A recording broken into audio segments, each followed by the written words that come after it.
Hi everyone. So in that last video, we saw how changes in these different policy variables can influence the ISLM model. Saw how changes in fiscal policy, government spending or taxes, shift the IS curve. So an increase in government spending shifts the IS curve to the right, increasing income and increasing interest rates. On the other hand, an increase in the total money supply increased income but actually decreased interest rates. And so to this point, we've primarily assumed that these policy variables are exogenous, that M and G and T were determined outside the model. But realistically, policymakers can adjust these different variables in response to different economic conditions. Monetary policymakers can adjust the money supply in response to changes in government spending. And so there's this interaction between monetary policy and fiscal policy that can change how these variables interact in the model. And so the Fed is somewhat left with a conundrum. Let's say that the government decides they want to increase spending. So our delta G is going to be greater than 0. The Fed can do one of three things. They can allow the money supply to stay constant, they can allow the interest rate to stay constant, or they can focus on holding total income constant. In each case, the change in the LM curve is going to be different, and thus the effect of that change in government spending is going to look different in the model. So let's take, for example, this first scenario in which the Fed holds the money supply constant. Okay. So if M is constant,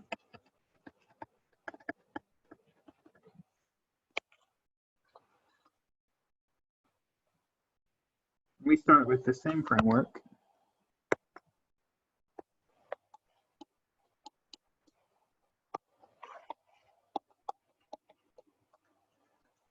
When the government increases spending, they shift the IS curve to the right, just like we saw last time. So that increase in government spending shifts the IS curve to the right. And the Fed doesn't do anything in response. All they do is try to hold the money supply constant, so that LM curve does not move. And so the effect of government policy is exactly the same as we saw last time. Income increases from Y1 to Y2, and the interest rate increases from R1 to R2. And so government spending increases total spending in the economy, but it also increases the interest rate when the Fed doesn't accommodate this greater government spending with a greater total amount of money.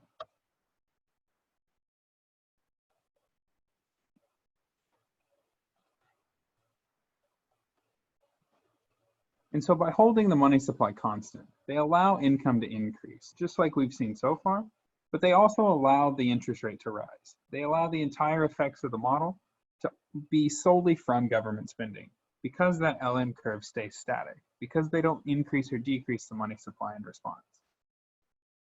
Now, on the other hand, if they instead target the interest rate and try to keep interest rates constant, they're going to have to change the money supply. So let's look at that scenario.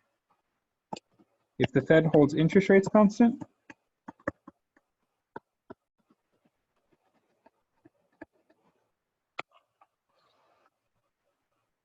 then we're going to have that same rightward shift in the IS curve.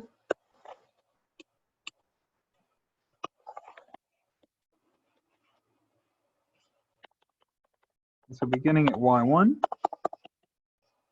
and R1, the IS curve is going to shift to the right just like it did in every example so far. So we'll go from IS1 to IS2. But the Fed is going to have to respond to this by increasing the total amount of money in the economy. Basically, they have to keep interest rates at this interest rate R1. And so to do that, they're going to have to shift the LM curve so that they hold that interest rate at R1.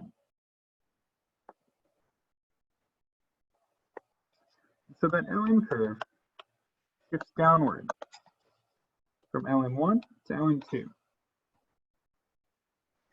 And when the Fed increases the money supply to accommodate this greater government spending, we see a greater increase in income. Basically, government spending can have that full effect of that multiplier. And so the difference between Y1 and Y2, when the Fed holds interest rates constant, is going to be greater than when they hold the money supply constant, because they allow that government spending increase to only change income.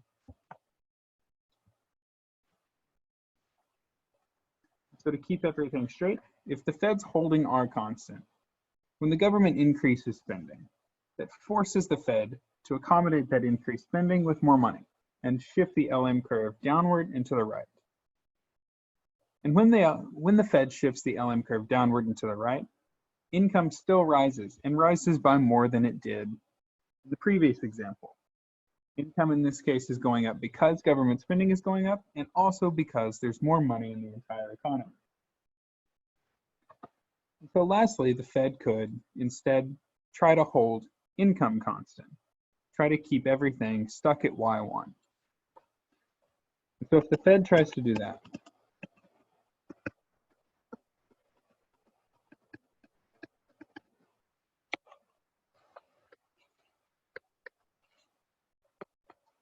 we still have the same movement in the S curve.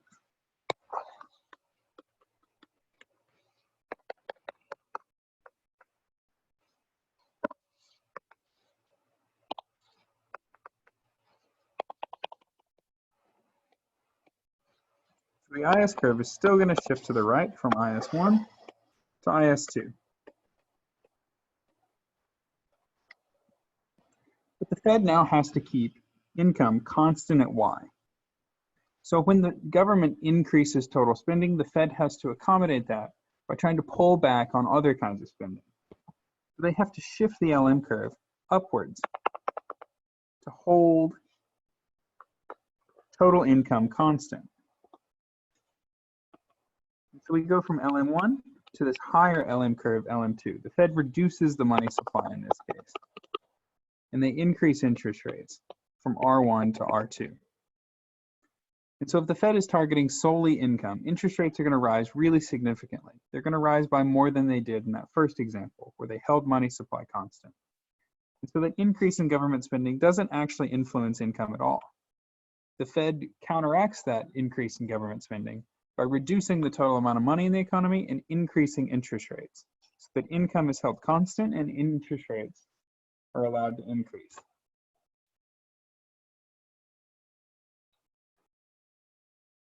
And so when the government increases total G, government spending, it forces the Fed to shift the LM curve upward and to the left.